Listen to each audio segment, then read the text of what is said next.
to Play Ball. Welcome to the podcast with no limits, whether it be sports, current events, or random thoughts. This is the place to step in and stay a while.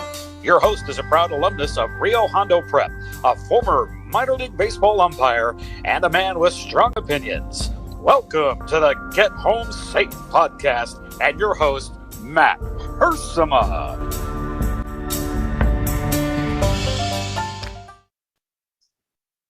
Hey guys, and welcome to another episode of Get Home Safe. It is a baseball edition of the podcast. We're talking about the College World Series today. Not just me, but along with me today will be my guest, a baseball guy, someone who's been on the podcast before.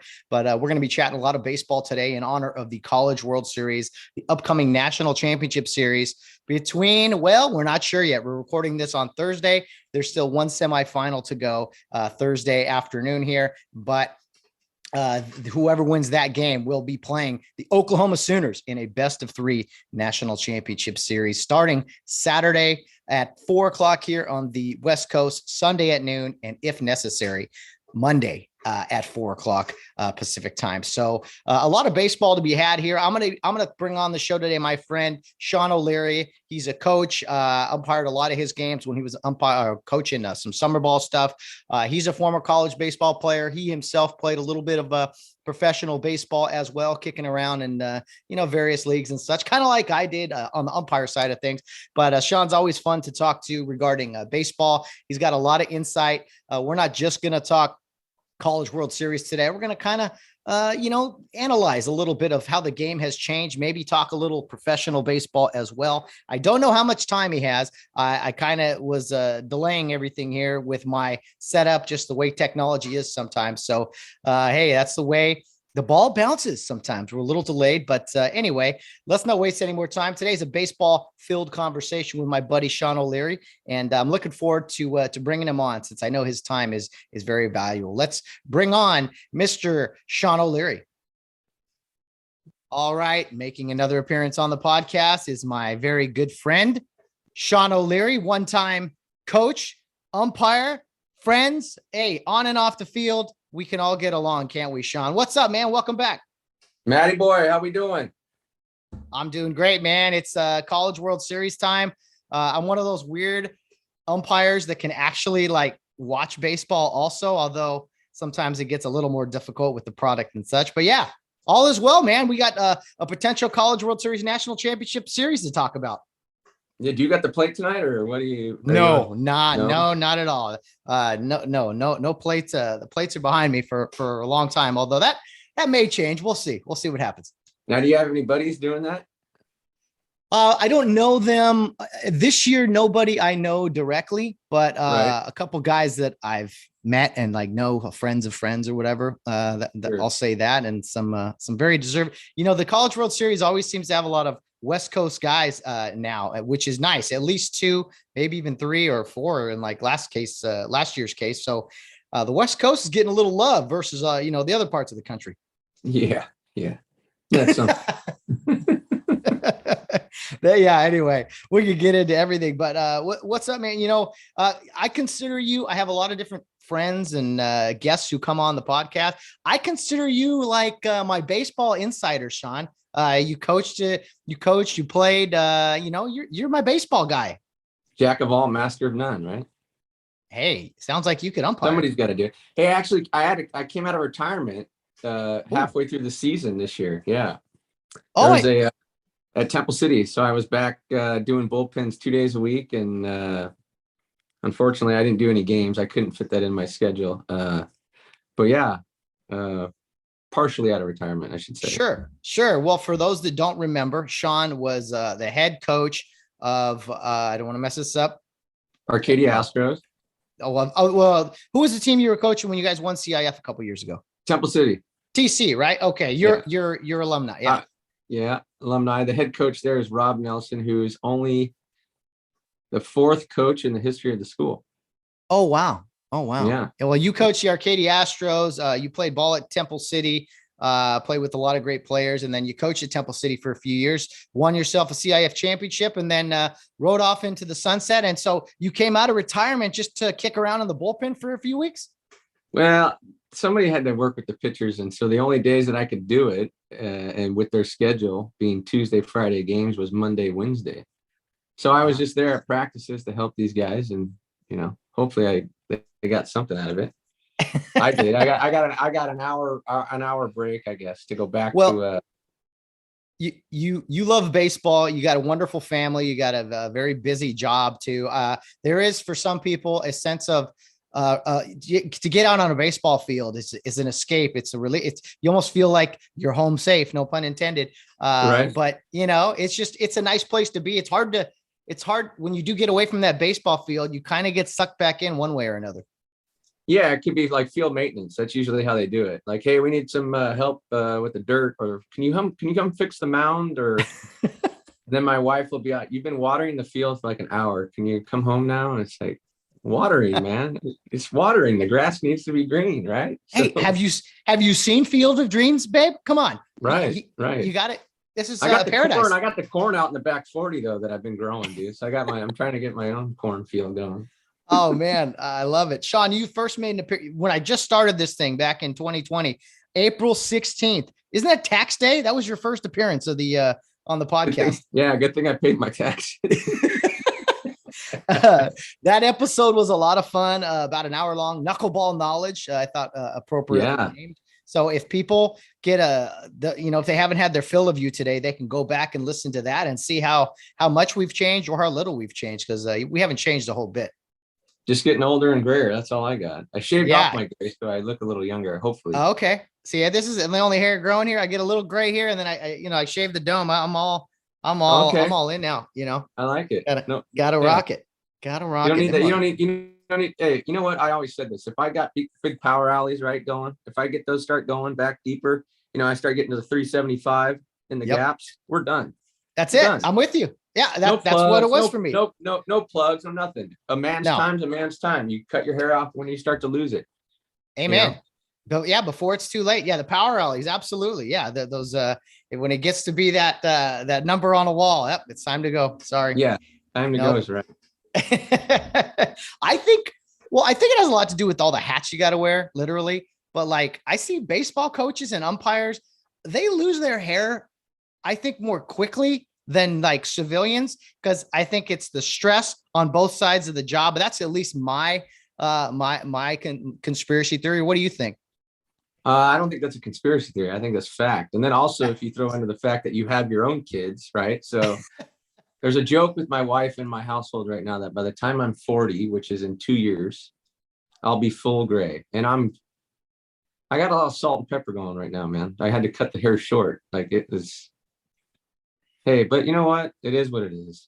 Yeah. Not to get all political, we'll stay away from this stuff, but it's like the presidents, man, when they get in office, if they do go 8 years, they look completely different from that first year to the 8th year, or even the 4th year, just the stress of the job and everything. So that's what I want to say that it's like for umpires back there, getting yelled at all the time, and coaches, every decision being second guessed. You can't help but lose your hair.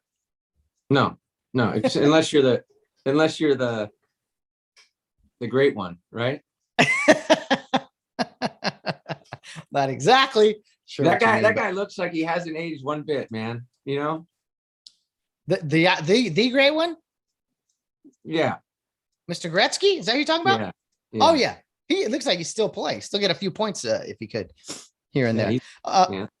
Sean, just as a recap, you played college ball. You got a little taste of pro ball. You're not just some random high school coach. You've been around, a lot of guys, a lot of people still involved in baseball. So I definitely trust some of your opinions, some of your analysis as my college baseball insider, really. What is your opening statement just to the game of baseball at any level? To me, Major League Baseball or pro ball just seems like strikeouts and home runs. College is a little more strategy, and then high school, I don't even know where to start. But what is your state of the union with baseball in 2022? Where do I start? It's a mess. I mean, plain and simple, it's a mess, right? You have kids now that are more concerned with the launch angle. What is a launch angle? No hitter knows I got to be at a 25-degree angle to hit this pitch. No. It's a tool that's used on broadcast, right? It's an exotic way of saying, oh, he has an exit velocity of this and a launch angle of that. No kid needs to have that thrown at them. So the game has gotten, to me, muddled down, right? So how do you get back to the way it was when we were younger and watching the game and the pro game, the college game, the game that we play, like the fundamentals? I hate to say it, but the get them on, get them over, get them in, catch, throw, learn to bunt, the art of baseball is gone. And I think in our lifetime, it's gone for good. It's gone. Hey, you want to keep politics out of it, right? But it's like this. The shift is either always on the left or it's always on the right, right? I mean, that's beautifully said. Right? I mean, when I played, we didn't have shift. You shaded. Your shortstop might shade a step or two in the hole or up the middle.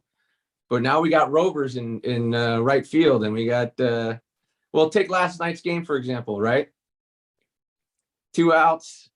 Yeah, if they lose, they're going to come back today, but there's nobody on the right side of the field. Why wouldn't you just bunt? You got a left-hander in the box. You tie the game up. You're still playing. You walk to first base. I mean, no throw needed. Yeah. You walk. You don't. Yeah. So, but that's not glamorous. So he strikes out. Or did he? Out. Yeah. No. Yeah, he popped out. He had an infield hit, and then but two guys. He lined out to left, right? Lined out. Yeah. Right. Lined out to even left with 2 outs, like you're saying. Okay. Yeah. So the way I'll leave his name out of it. The way it was told to me from a player that's currently playing is that sabermetrics has taken over baseball. We've gone from when we were in school, you had Oakland A's Billy Beane, right? Moneyball. Well, now Moneyball's become so left or so right, however you want to look at it. So the computer is what's going to tell us what lineup to put out, who to play, where to play them, what to pitch. We got catchers now, Maddie, with earpieces in. Yeah, are they doing that in pro ball too, or is that only a college thing? No, so they're doing it in pro ball, and I didn't know this, but it was like a month ago. I don't know if you caught it. Craig Kimbrell intentionally dropped the ball on the rubber. That's right. With a runner at second base, with a runner at second base, 2 outs. Drop the ball on the rubber to move the guy to third base. Now tell me, when is the last time, if ever, in a professional, I'm going to drop the ball on the mound so the guy at second doesn't relay my signs because we don't use the earpiece? How about, hey, let's have a meeting at the mound, right? Catcher comes out. Let's go second sign, first sign after the outs. Like, change it up every hitter. We've taken the thinking out of the game. So my State of the Union is let's get back to the basics. Let's get back to fundamentals of the art of baseball, how the game was originally played, designed to be played. I agree. And I agree also with your statement that it's probably gone. It's probably too late because 100%. Now technology hardly ever goes backwards. It's always moving forward, whether it's a good direction or not. So there's that. And yeah, I saw that and I couldn't believe it. There was one time in the minor leagues, I actually missed out on this. I had a wedding to go to. My good friend, Todd Carson, who listens to this show, he got me out of this. I know that name. You've used that name. He's been on the show. Yeah, he's coached at Rio Hondo for a little while. He's up in Weed, California, coaching high school ball up there. But we had our Cal League All-Star break. And then we opened with a 4-game series in Modesto. Well, I could work game 1 and I could work game 4 of the series, but I had to be off that Friday and Saturday to go up to the rehearsal dinner, do the wedding, and then come back down for the game. Anyway, I bring this up because I got out of a situation by me being at this wedding. I missed out on one of the longest games in Cal League history. It got to a point. I heard all about this from my partner. It was the 18th inning. They were out of pitchers. They had position players pitch. And they literally, when a guy got on base, they literally tried to balk, or they did balk on purpose to balk him to second, balk him to third. And then the competitiveness in the young man said, I'm not balking him, man. He actually pitched. He struck the dude out. They played another 3 innings or something. But anyway, that's the last time I had heard of something like that. To your point, Yeah. Can you imagine Bob Gibson of Cardinals saying, I'm going to drop the ball. So he goes to third base and we don't have to just, what's so hard, Sean? You're Mr. Signal, second or third sign, something. Right. So we had the trash can incident, right? So in the way the game used to be played, somebody was going to get drilled, right? Well, we can't do that anymore, right? The game used to police itself. So now we've taken the trash can incident and elaborated how to avoid sign stealing. I hate to tell you, right? But Maddie, you know this, being behind the plate, calling games, playing the game. Whoa, that's a Gotta hydrate, glass brother. right there. Gotta hydrate, my friend. Wow. I didn't know you were rolling out a 5-gallon bucket. Gotta hydrate. Big plate job. No, so you can tell when a pitcher's tipping his pitches. Okay, so there's more involved in baseball, I think, maybe than any other sport. Maybe I'm biased because I know baseball, right? Or claim to know baseball. But I look at it the way I tell my pitchers, if a hitter's going to stand on the plate or up in the box, what's he looking for? Okay, where's his strength and weaknesses? If he's on the plate, where are you going to pitch him? Okay, his barrel's not going to be on the inside half of the plate. Okay, if he's off the plate, where are you going to pitch him? Well, the same applies to the pitcher. You see so many guys now that they point their finger on a fastball, or they grab their glove on an off-speed pitch, their glove slightly tilt. Those are all the things that we were told in college to watch for. When you're down in the bullpen or in the dugout, that's what we watched. And if you got hot, meaning if you had 5 pitches in a row, you went and told the coach, hey, I got the guy. Okay, sit right here, call it.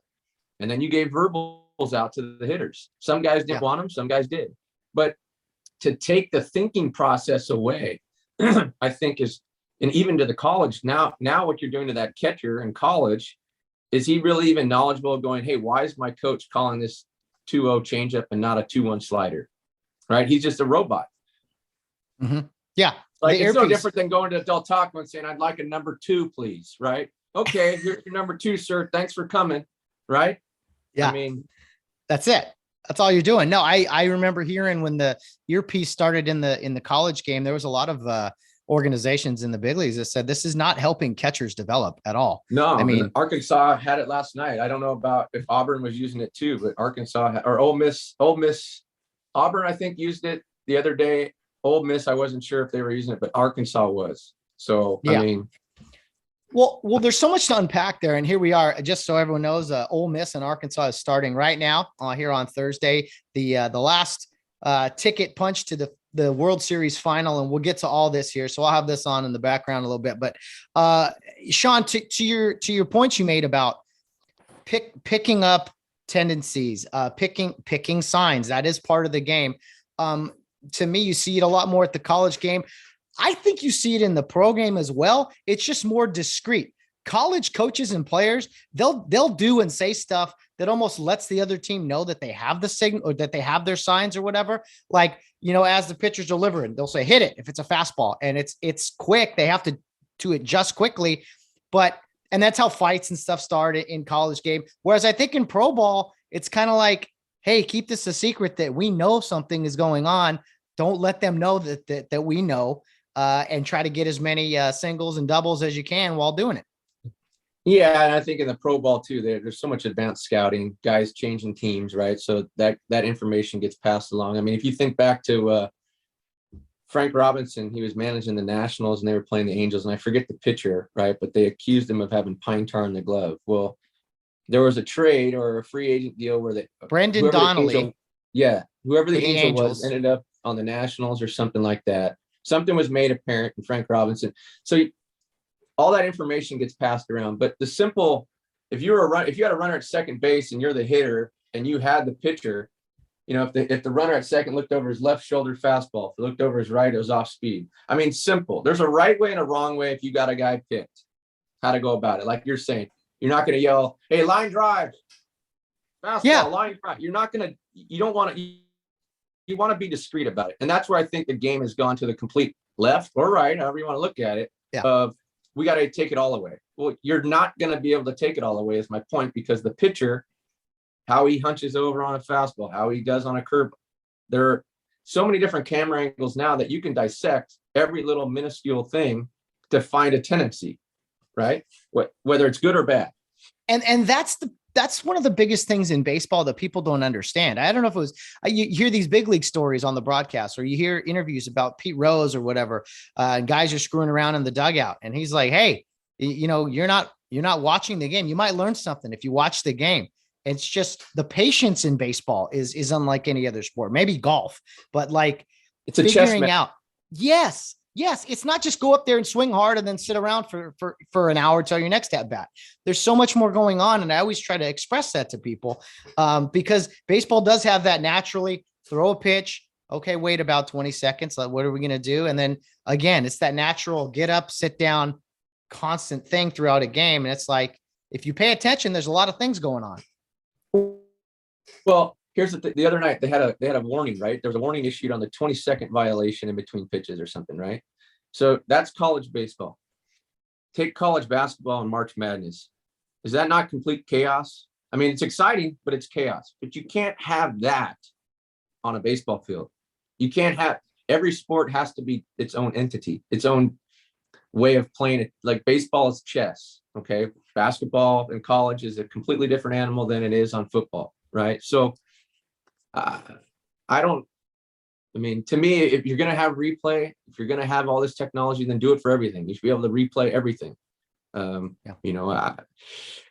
It's not going away, like you said, and I agree with you 110%. And sadly, the technology part is well, blame it on COVID or not, but like even the transfer portal stuff that they got going on now. I mean, I just read a Texas guy entered the portal. One day after being eliminated, he entered the portal. I mean, it's like, yeah, I want to be traded. Well, what? Like, yeah. No, it's really going to screw up college sports. I think in 5-10 years, even we won't even be able to recognize college sports.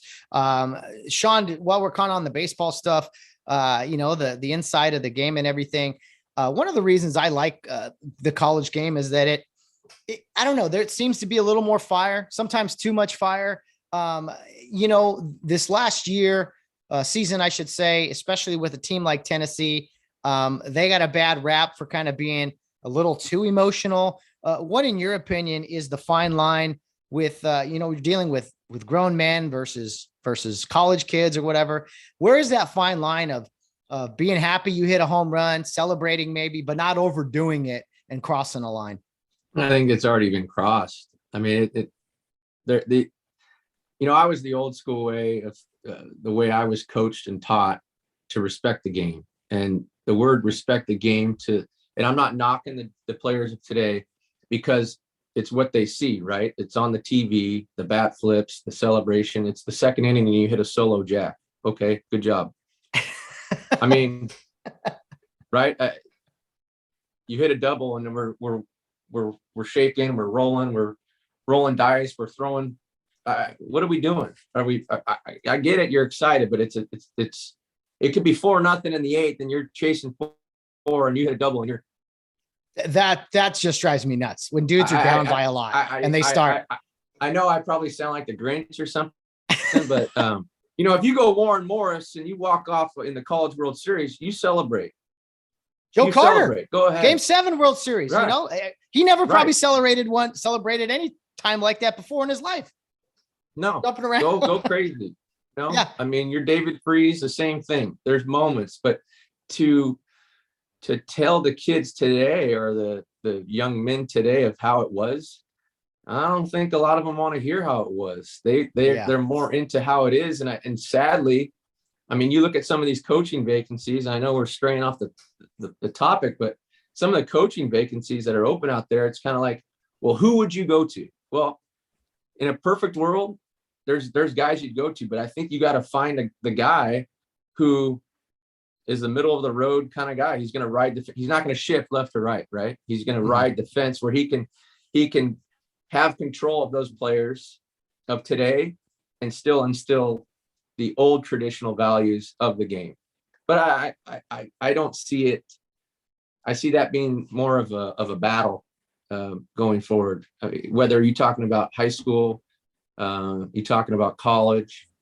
I mean, you got sombreros being put on in the dugouts. You got shopping carts or laundry baskets being in big league dugouts after they score a run or sell it. I mean, it's like, I just, what happens when that laundry basket flips over? Remember, here's the deal, right? Kendry Morales. Remember him? Angels jumped on home plate, broken leg, done.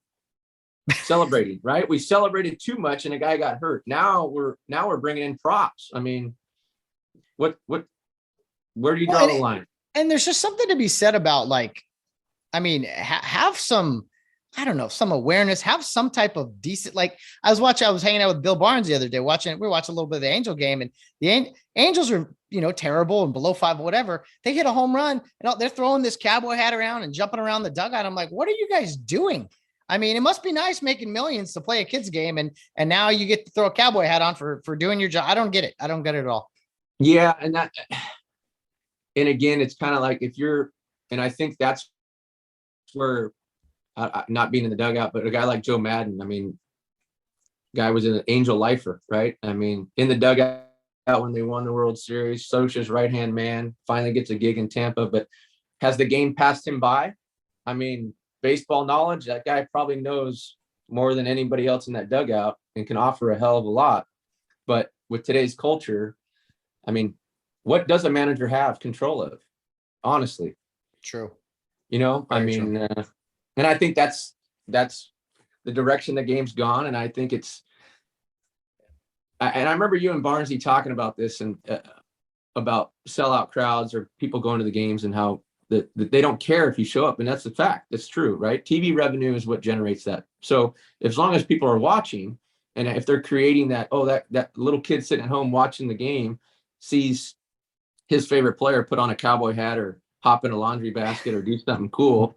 I mean, what's next? 4th of July is coming. Is a guy going to shoot off a Roman candle when he hits a home run or something? I mean, I don't know. I sound like the Grinch, but I just think there's a respect that you have to have for the game, past and present. Oh, amen to that. I mean, overnight, you and I have become the old men in baseball. And I'm always told, oh, you're like a 60-year-old man. I'm like, yeah, I know. I've always been a 60-year-old man for the most part. But I don't know. The game, people always talk to me, oh, the game's changing. And it's like, no, it isn't. It's changing. But like, when someone bat flips you guys are the first ones to throw tantrums and be like, hey, stick your chest out and be like, hey, come on, you're overdoing it. And then the answer, rather than settle that, is to, well, we're going to do it too. To me, the kids game has become a lot more childish at the adult level with all these antics. I mean, I love playing with passion, but a Tennessee guy flipping off the outfielders as he's running into second base, that's completely unacceptable. Oh, sportsmanship, right? I mean, like in Little League, you learn the Little League prayer, right? I trust in God, love my country, all that. And then those values kind of, I guess, over time have slipped away, right? Of what it's meant to just play a kid's game, right? So now, like you said, you have grown men making millions of dollars that are supposed to be role models, right? Whether they like it or not, are supposed to be role models. And whether you want to poo-poo the fact of what they're doing as an act or a show or a celebration, is it the question I guess I'm asking you, is it the game that's changing or the people that control the game that's changed the game? Yeah. And I would say that it's the people changing the culture and changing. I mean, you think back to Ken Griffey Jr. wearing his hat backwards when we were kids, right? Yeah. I mean, he was the only one that wore his hat backwards. You didn't wear your hat backwards, right? Only the kid wore his hat backwards. I mean, I don't know. I mean, it's kind of like a flash in the pan kind of thing where you see these baseball players now. There's no, the Derek Jeters, the Chipper Jones that stay with one team, the Cal Ripken Juniors. I mean, for example, I asked kids today, how much baseball do you guys watch? Well, I watch highlights. Well, what'd you see? Oh, I saw Cody Bellinger hit a home run. Did you see him strike out the 5 other times before that? Just swinging, the same swing. Can Tony Gwynn play in today's game? How about Pete Rose? How about Ricky Henderson? Greg Maddux, can he pitch in today's game? I mean, that you're talking about Hall of Famers that do they fit in an organization today? And that goes back to the technology. I mean, name a pure hitter in baseball right now. A pure hitter. Can you? Is Trout? What do you think? I mean, maybe Mike Trout or no? I guess Trout would be the Trout to me, and maybe like Trey Turner. Yeah, Trey Turner for sure. He consistently has a high average. I mean, but It's not sexy, right? It's not cool. There's no launch angle with Tony Gwynn, right? It was just foul line to foul line. I'm just going to hit 400 because I can, right? I mean, I worked at it. Well, guys ask him, if they threw the shift on Tony Gwynn, what would he hit? It'd be like, well, he would have just gone the other way all day and hit probably 600. Like the back control, the lack of striking out, just making contact. So you talked about like the strikeouts and stuff in baseball. And what I have a problem with baseball is there's a few guys that I've coached that have gotten the opportunity to play at the next level. And when they've been moved apart or moved away or sent away or traded or whatever, however you want to look at it, because they strike out too much or whatever. But if you look at it as a whole in baseball, strikeouts are like acceptable now, right? I mean, to a certain percentage, strikeouts are acceptable. So I guess the game has become more of a video game. It really, right? I mean, it's not. There's funny, no. Yeah. If you were to ask a kid, hey, what does manufacturing a run mean? I've done it. I did it a few weeks ago. What does manufacturing a run mean? And they have no clue what you're saying. No. Now I don't blame the coaching. I don't blame the parent. It's what's in front of them today. What are they seeing, right? And they're not seeing a manufactured. No. Right? Dave Roberts, does he manage the same way he played? Nope. Not shot. At all. No, and he was actually one of the guys, because he was a Dodger too. He was a guy I love to watch because he wasn't a home run guy. He'd get on base, he'd bunt. Maury Wills. Maury Will. Yeah. That's who he was, right? Absolutely. No, there's no doubt. I mean, yeah, I think we get infatuated. Now look I never hit a home run in my life. I'm sure it feels really good. It's probably the one thing in sports that is like, ooh, I got you more than anything else, because in football, someone's got to block and throw it. Basketball, you know, screens and this and that, but baseball, it's man on man. And if I hit a home run off you, hit a ball 400 feet, that's got to be the best feeling in sports. But again, there's way more. Barry Bonds hit 73 in one season. That's not even one every game. There's a lot more. You get 5 other at-bats every game. He was getting walked a lot, but there's so much more than the home run ball. But now it's live or die with it, with all that now. Oh yeah. Yeah. And it's feast or famine, but it depends on who you are.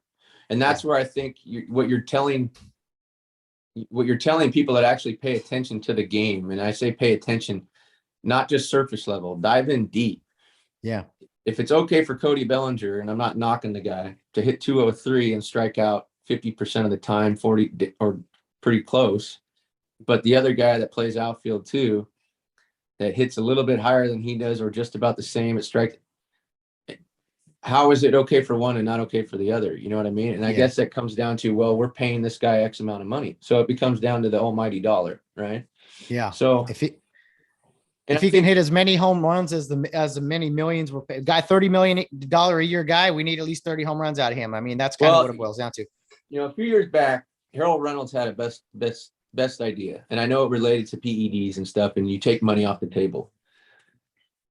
If you really want to fix baseball or fix any sport, incentive-based contracts is what it should be, right? I mean, what is Mickey Mantle making today? What does Bob Gibson make today's game? I mean, what are those guys making? What's Babe Ruth making? I mean, if you think about it, it's outlandish, right? And I'm not, whatever. Let's move on to the transfer portal. It's all good. No, one last thing with like analytics and everything. First of all, the Oakland A's, when they did Moneyball, it was all, you know, hey, just get on base, find a way. We don't, you know, they didn't want to strike out. Like their analytics almost seemed okay. Pretty take until 2 strikes. Yeah. Work the count, this and that. And somehow, I don't know so analytics back then, it separated them, it elevated them. Now we're like, hey, only swing at fastball or whatever. Like the shift I know is rather controversial, and you probably have a couple different opinions on it. Some people think it's bad for the game, good for the game. Where do you stand on the shift? 3 infielders to one side. Well, it's bad for the game. If you expose it, it's good.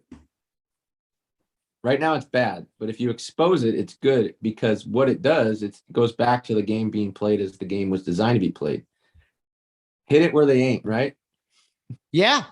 I mean, this is very simple. Like, to me, the ability to use the shift on the defensive side, I try to look at both sides of the ball. If you're defensively, you're putting some thought and strategy into where the hitter hits the ball. So I'm all for it there. And when hitters go up there, and I know, I don't who's a big time power hitter in the league. I don't even know. Isn't supposed to, he's not supposed to bunt, but people are literally handing you trips to first base and nobody does anything about it. To me, that's the atrocity. Not, oh, well, he hit into he hit the ball in the right field and it was a ground out. Like, no, you saw where they were standing. Here's the sad part about it, right? And I don't get to watch as much by choice too, but having a young family, I don't get to watch the amount of baseball I used to watch, right? But when I do turn it on, there was a game, and I forget who was playing, but it's the ninth inning, and the winning run's at second base, and the tying run's at third base, and there's a shift on where the third baseman is playing in the 5-hole. Help me understand, if you're trying to win the game defensively and offensively, if there's no third baseman, is it okay to bunt? Or is the bunt is that an unwritten rule? You can't bunt, or you can't just hit a little nice single anymore. Like, I mean, you're wanting to win the game, right? So then at the end of the season, you come in second place.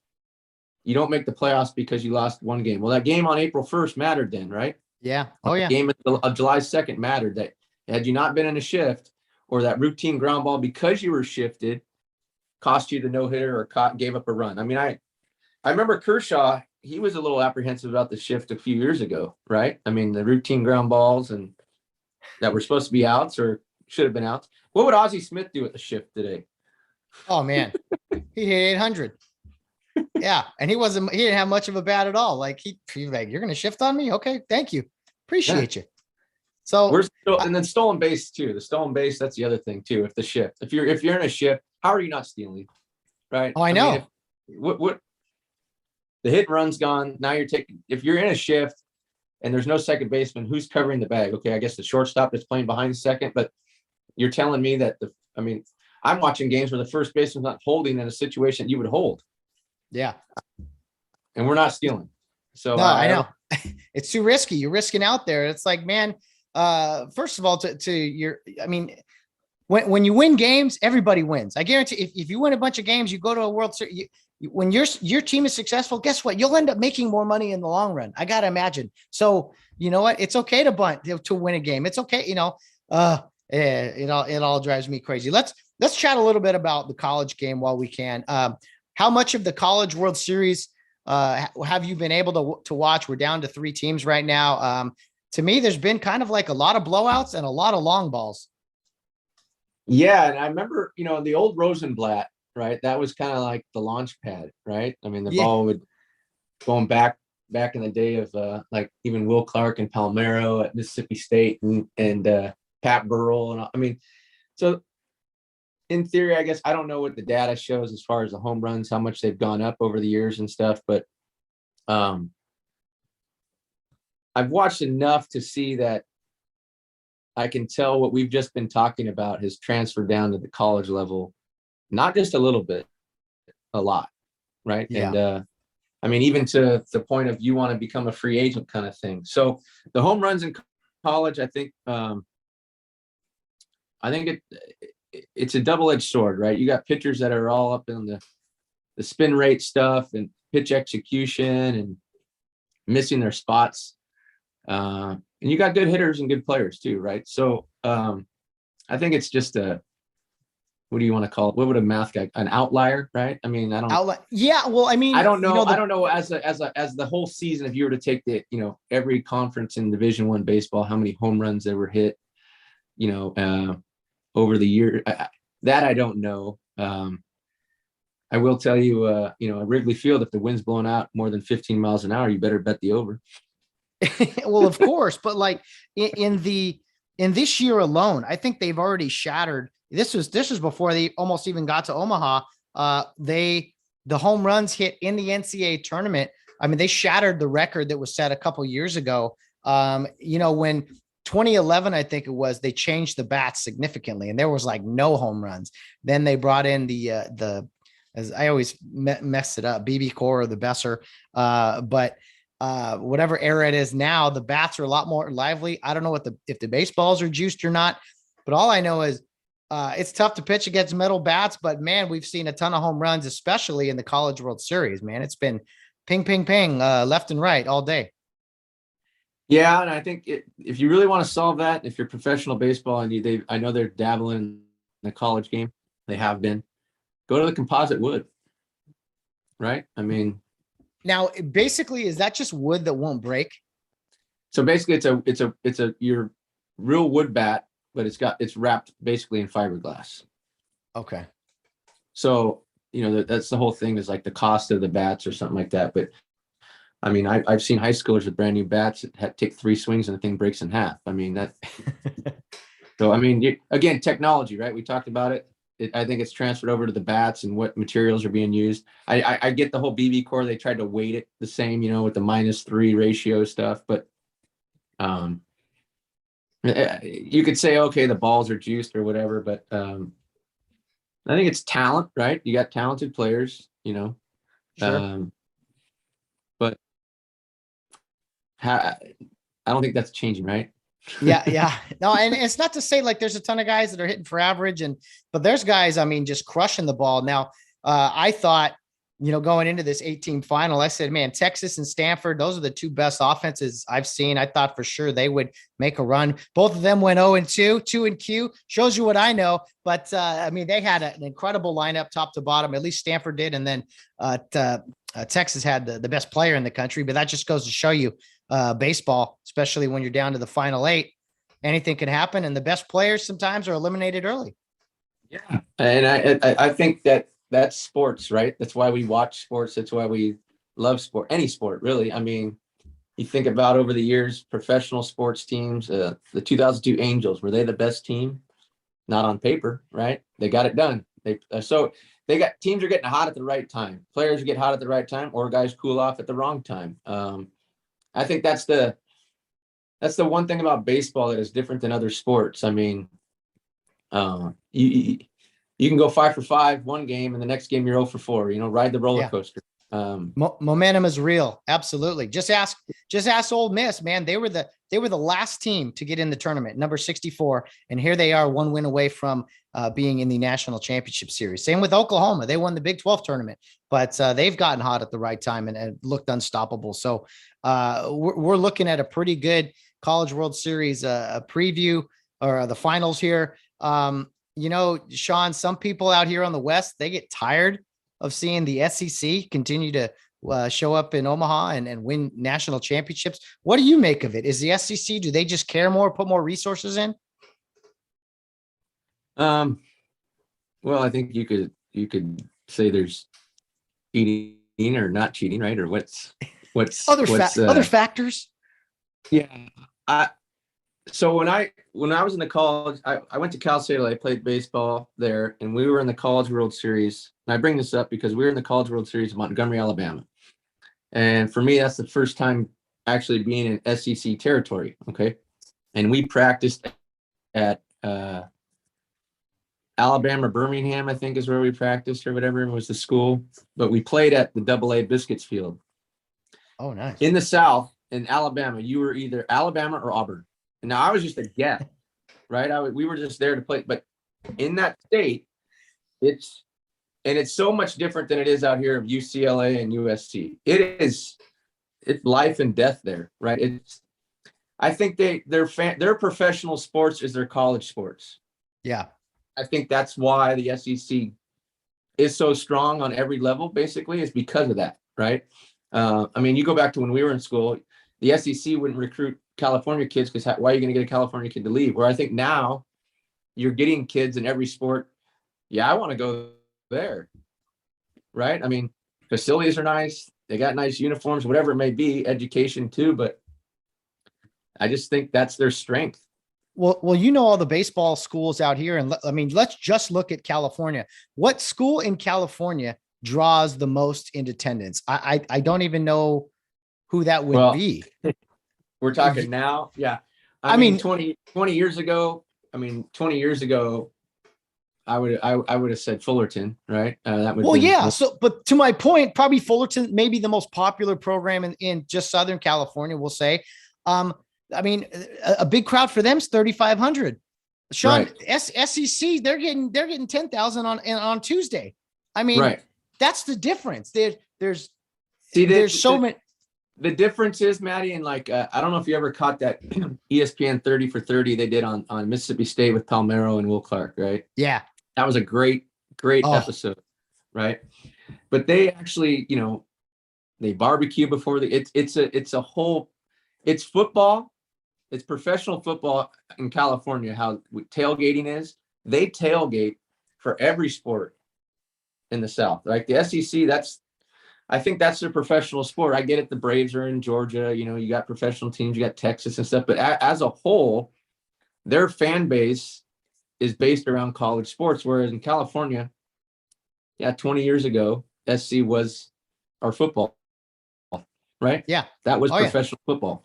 There was no professional football team here. So there's so many other distractions or other interests that get people in California, professional sports wise, but there's no Hollyweird out in the SEC. No, you got that right. And today I'm driving, doing my Uber stuff in the morning, and I ended up down in Laguna, or where was it? Newport Beach. I picked up this guy at a hotel, drove him down to Laguna Beach. We started talking, and he had a Southern accent, and he said, "Yeah, I'm in town. Never been to California. I wanted to go see Laguna Beach. My wife has a conference or something here."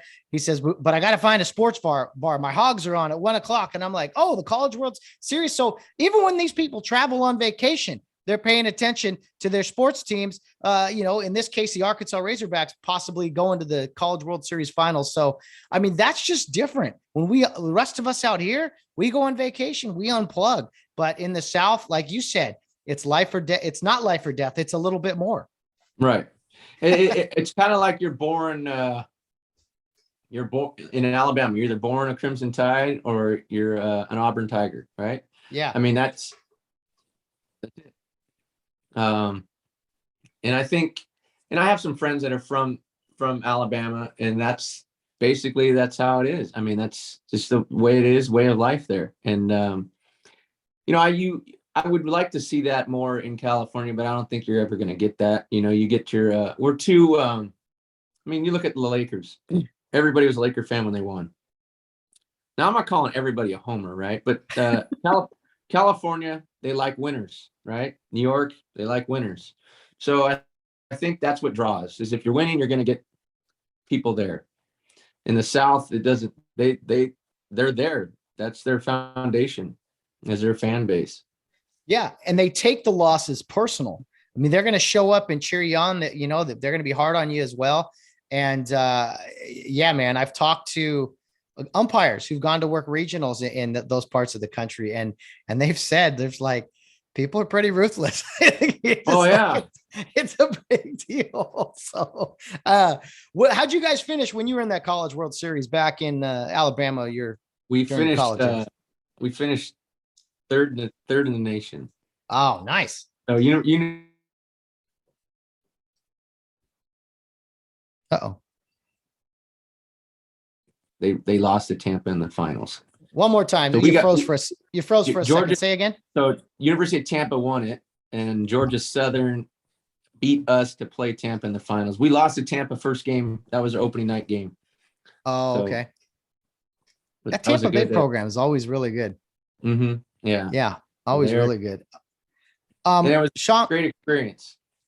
Oh, I can't imagine just practicing in Alabama, just get out there and playing ball and seeing different environments and everything. When I got to go see the College World Series in 2008, it's still the coolest sporting event I've ever been to. College World Series might, in fact, be my favorite sporting event. I'd like to go back in a few years, because I remember as a kid, baseball I didn't love that much, but I saw the College World Series pop on, and I was always like, oh, the college baseball is never on TV.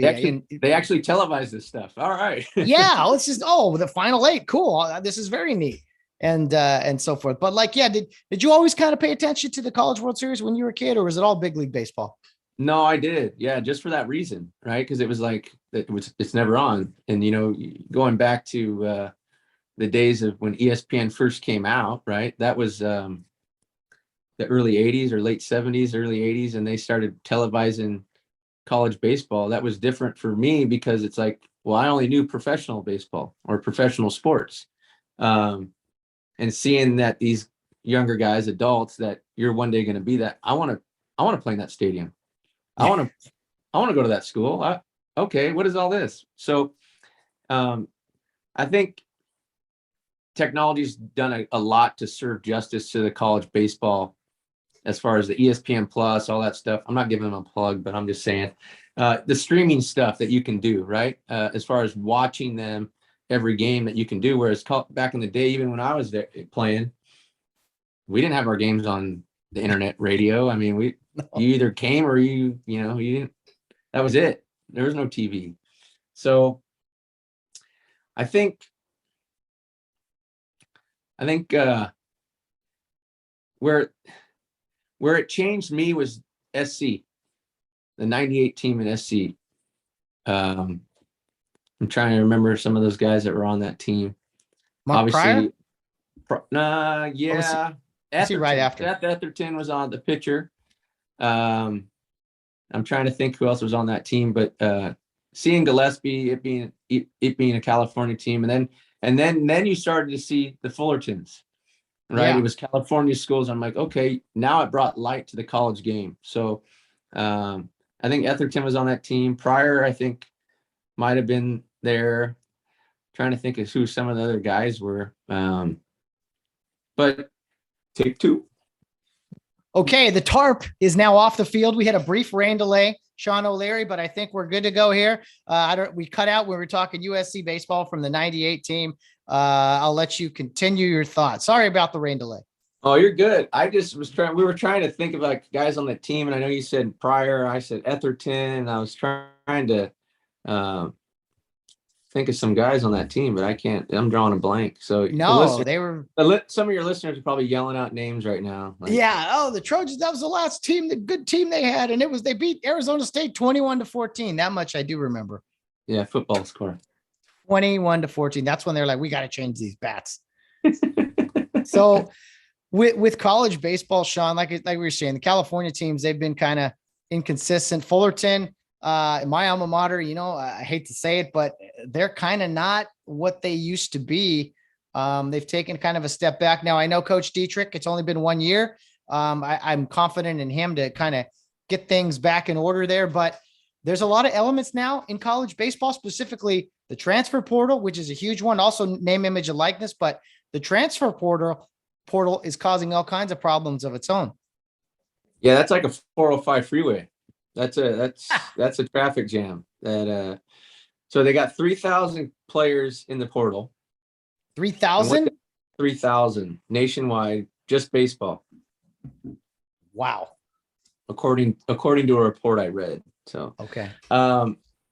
So what that means is that let's say you decide you're going to transfer, you want to enter the portal, you have the option of pulling back if your previous school will take you back. Now, you do run the risk of having your no scholarship and you becoming a walk-on going back, or you can find a team, or I should say a program that wants you, that doesn't have to necessarily offer you anything. You can be a walk-on transfer as well. So there's money on the table. As far as an education goes, that's going to be different, but they have a deadline of July 1st that they have to decide whether they stay, if their original program will take them back, or move on. And then they have eligibility if they can go to a junior college, because you got 7 years freshmen right now playing college baseball there. I think they're like 35 right now, some of them. Wow. So I'm joking about the age, but yeah, no, I know if you had a little eligibility left, you might make a run there. That knuckleball, yeah. It still breaks, doesn't it? Yeah, on occasion. On occasion, just don't know where. I don't know how coaches are going to do it, man. July 1st is the deadline, and then the draft has now been pushed into the middle of July. I actually like the draft later, but when you throw in the transfer portal, we talked about hair loss already. These coaches How do you manage this? I mean, how do you manage who you're going to keep, who you're going to lose? Do you look at transfers yourself? Oh man, I mean, that's got to be the hardest part of the job these days. So I think, to my knowledge, from what I understand, is that you're there. It's a tool, right? To maybe you can find a need, right? So we were talking earlier about sabermetrics and stuff. Now this has become a tool for college baseball coaches that if they can fill a need, whether it be like a left-handed bat or a position guy or a guy on the mound that they need that they don't have, they can fill a void. It's good for the portal. Where it becomes bad going forward is obviously with the COVID deal. You got guys that were a freshman that are still playing as a freshman, that were a freshman in 2020. They're still playing as a freshman in 22 because of 2 years of no baseball. So basically, the portal is going to stay. From what I understand, it's not going anywhere. So eligibility becomes an issue where now Major League Baseball, in my opinion, could fix it, is the draft, right? That the draft opens up spots for programs. Scholarship wise, I think it's 11 and a half. I think it's 11 and a half or 12 and a half scholarships per program, right? 11.7. There you go. There's my math. 0.7. Yeah. I don't know how they come up with that. So, and you're cutting that pie, you're going to cut up for 26 guys, right? So, that's you're basically playing craps, right? They're at the craps table, hoping to get a diamond in the rough. And then you're hoping that you don't have guys sign that say, hey coach, I'm going to stay. I'm not going to get drafted. Or even if I get drafted, I'm going to stay. Cause now what do? The portal's closed. Now you got to fill it with guys that you have incoming, so it's strenuous. Getting back to the Fullerton, I think you will see Fullerton back, and this is my prediction. You will see Fullerton back relevant. They will overtake the Big West again. 2 years. For 2 sure. years. 2024. 2 years. Yeah. Okay. Yeah. 2024, you're going to see Fullerton baseball back the way we remembered it. Okay. Relevant, strong, the Fullerton of old, I should say. Sure. It'll be back. Yeah. That's you heard it here first. Let's see. June 23rd of 2022. We're gonna pencil or pen this in and we'll remember this. And here's my prediction for USC baseball head coach. Ooh. Troy Tulowitzki. Wow. That is interesting. The former big leaguer, former Long Beach State All-American, all-star in the big coach leagues. at University of Texas. What do you make of that? I mean, I know he's a big leaguer, former big leaguer. When you see some of these guys become volunteer assistants in college, and he's been there at Texas for a couple of years now. Whether you're ready or not, I think Troy has his credentials speak for themselves, but a lot of these schools are going after former big league players who show a little interest in coaching. What do you make of the whole volunteer assistant and former big leaguers being coaches? So I read a thing that Houston Street is the one that set that up. The ex-Longhorn himself. He's the one that set that up. I think Houston, when he got done, he was actually pitching coach there or doing a volunteer thing as well. I think guys that want to coach, like I saw an interview he did just recent. I don't know if you saw that too with Kevin Millar and how he just has a passion to coach in the college game right now.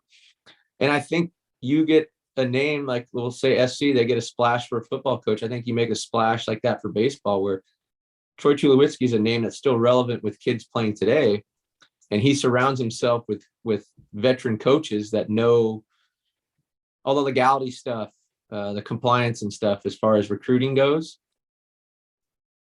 That's kind of a win-win situation, Well, yeah. And to me, like you said, with football and USC, them making a big splash, I think their athletic department kind of hit rock bottom, and they are on a steep incline now to climb out of that. And I think I could see them making a big splash as a hire there, because they've had a ton of swing and misses with their baseball program. To me, I do not understand how the University of Southern California has pretty much been dormant in college baseball for over 20 years, when they are the program with the most national titles. They have twice as many as anyone else does. Yeah. And think about that. They last won in 98. that was probably the last year they were relevant, and they still hold the most titles, right? Yeah. So that's amazing in itself. Now, how do you get back to that? I think you got to start from the ground up. And I mean, obviously Santa Barbara's doing well in baseball, and I know that's kind of Central California, I guess you want to call it, not very much Southern. But as far as UCLA, they've kind of taken the reins a little bit, right? Being relevant, they're still relevant. But as far as a whole, I mean, you talk about San Diego State, SC, Cal State, or their pitch coach is a young guy that Dietrich had at Irvine, both of those guys. So I think that's where you're going to see the college game go is younger guys that are in transition of the sabermetric stuff with professional baseball. They have that tool, that side of them. And then you have your guys that are, not a sense old school, but know the book, right? The actual, when you can recruit, when can you talk to this guy? Because there's got to be something luring kids in California away. Now you got to get them back. Now, how do you get them back? Well, I think you get them back when you make a splash like that. I mean, Tulowitzki, Long Beach State goes for the Trojans. I mean, his name is Troy. I mean, that does make sense. Right. Tribute to Troy. I can read the headline right now. Troy Tulowitzki, TSC. Yeah, I mean, hey, rumor mill, but hey, that's what we're doing here. You're my baseball insider, man. I love it. Let's throw it out there. Plus, I've read that other places too. Yeah, Check It's another name, I mean, but it's good.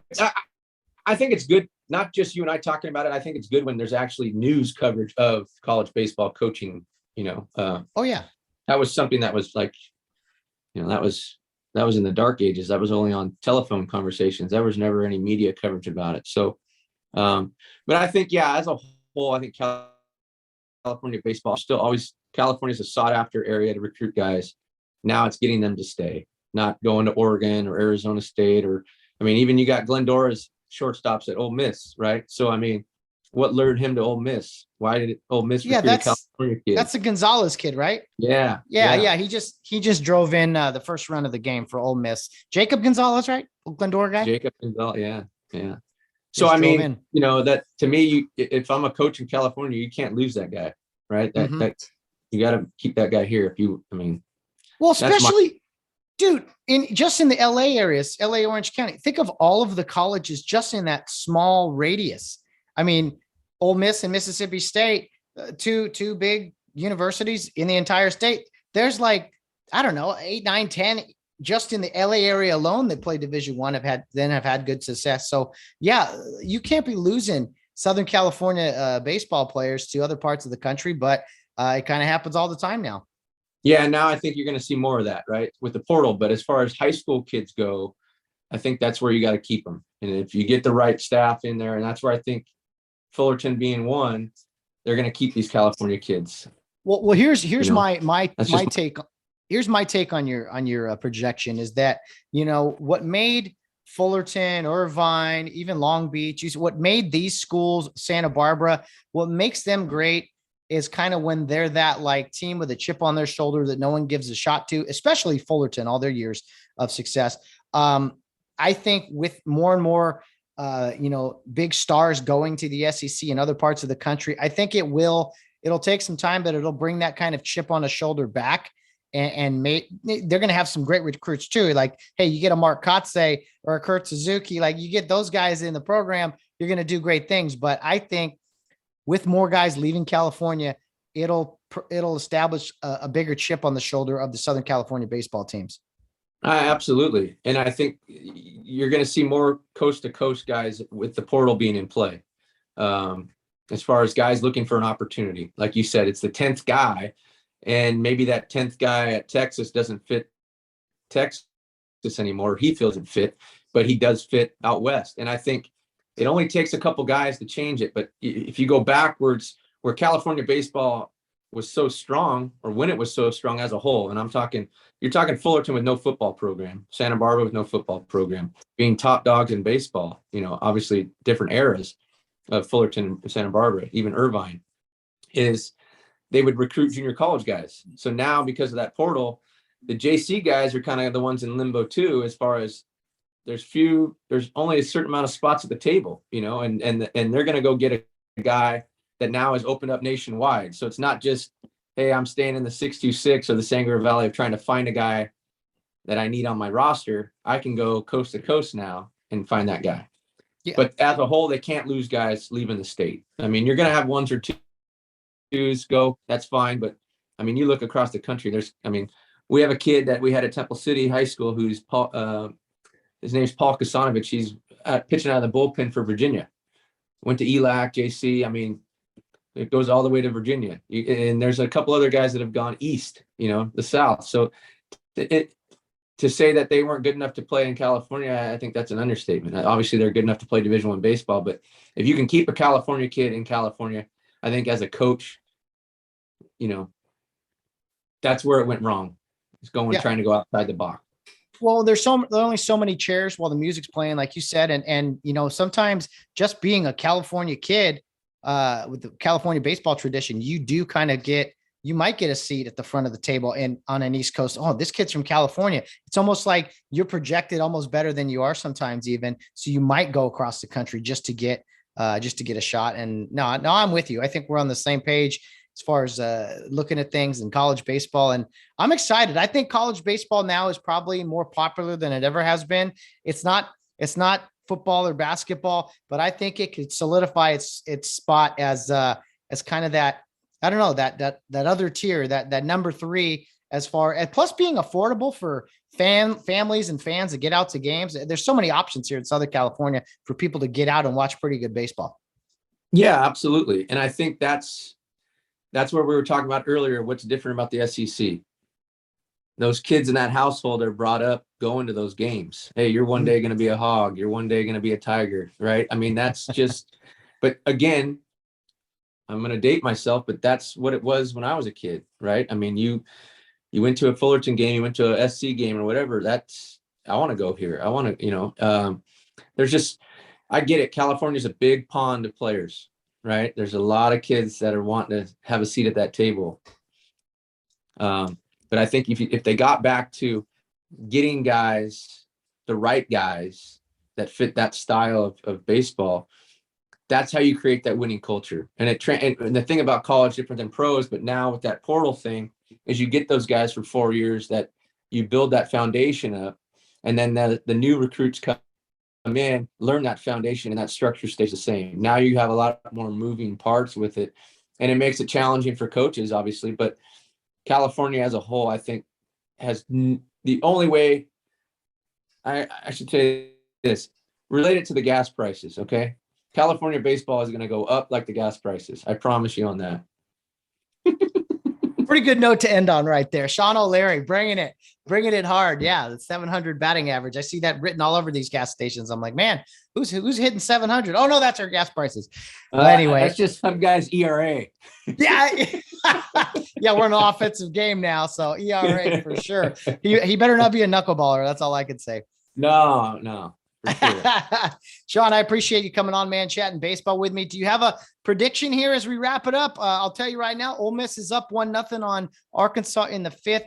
The winner plays Oklahoma. Who's your national champion now that we're down to 3? All right. Flip a coin. It's going to be an SEC school. Okay. I'm going to say if Arkansas wins today, they win it. Okay. They were so close a few years ago. So close. Yeah. Remember the foul pop-up he dropped? Yeah. And, I think it helps you having played in that setting, not in that stadium, having played in that setting. When you're playing, it doesn't matter if your back's against the wall. If you're playing, and I get it, you're wearing and tearing on the pitchers or whatever, but when you're playing and you're hot, you ride that hot hand. OU's had some days off now, so true. I don't know. I'm going to go with Arkansas if they win. Okay. Now, if Ole Miss wins, I'm going to take OU. Okay, nice. I'm cheering on the Oklahoma just because I got a little Oklahoma blood on my dad's side of the family, and I like what Mark McGuire's kid, I think, goes to OU. Oh, does he? I think so. Very nice.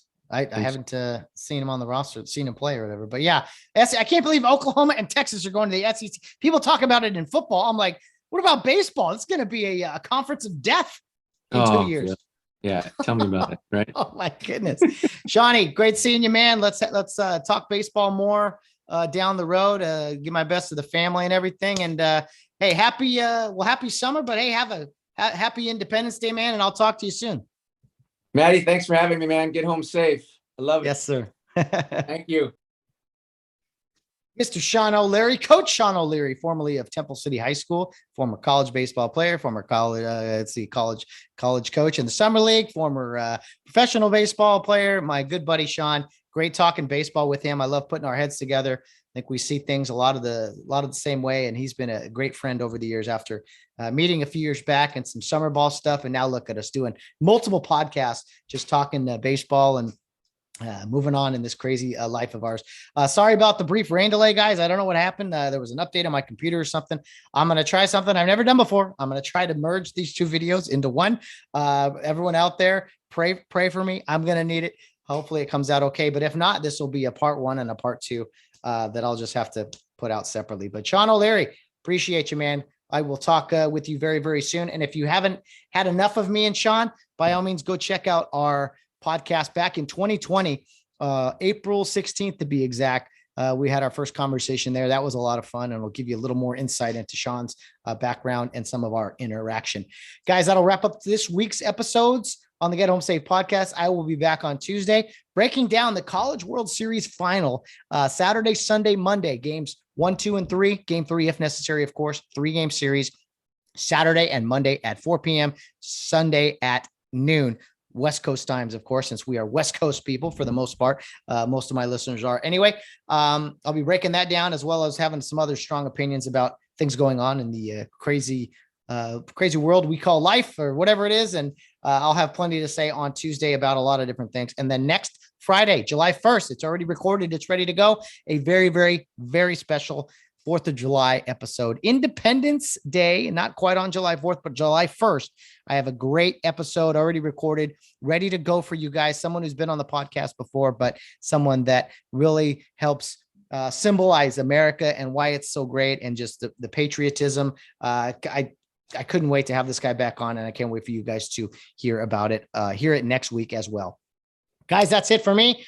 Enjoy the College World Series. Have a good rest of your weekend. I will be back on Tuesday recapping the National Championship Series, either Oklahoma or Ole Miss or Arkansas, depending on how this game ends up today.